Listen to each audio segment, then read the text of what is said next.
இந்த காலகட்டத்துல நிறைய விஷயங்கள் மாறிட்டு வந்தாலுமே சரி, இந்த ஜாயிண்ட் இந்த ட்ரக்ஸ் அடிக்ட்ல இன்னும் அவங்க சின்ன பசங்க அவங்க லைஃப் இழந்துட்டு இருக்காங்க. அதுக்கு எக்ஸாம்பிள் தான் இந்த மூவி எடுத்திருக்காங்க. சார் அவங்க ஆக்டிங் வேற லெவல் சார்.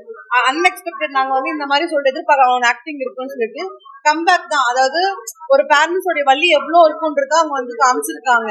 ஏன்னா இப்ப இருக்கிற ஜென்ரேஷன்ல 15 வயசு 16 வயசு பசங்களுமே ஸ்கோரிங் விஷயத்துல எடுத்துக்கிட்டு அவங்க லைஃப் முழுமையா இழந்துடுறாங்க. அந்த மாதிரி ஆகக்கூடாது.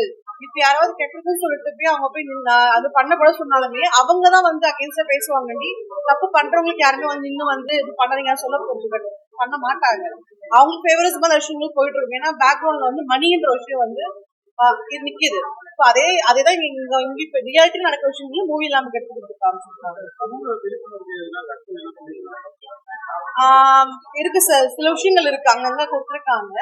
இப்ப எக்ஸாம்பிள் போலீஸோட அவரோட சாரோட கேரக்டர் நம்ம நெகட்டிவா தான் கொண்டு போயிருந்தாங்க. பட் லாஸ்டா அவரோட கேரக்டருமே பாசிட்டிவா தான் அமைஞ்சிருக்கு. போலீஸ் விஷயங்களுமே சரி, கெட்டவங்களும் இருக்காங்க, நல்லவங்களும் இருக்காங்க.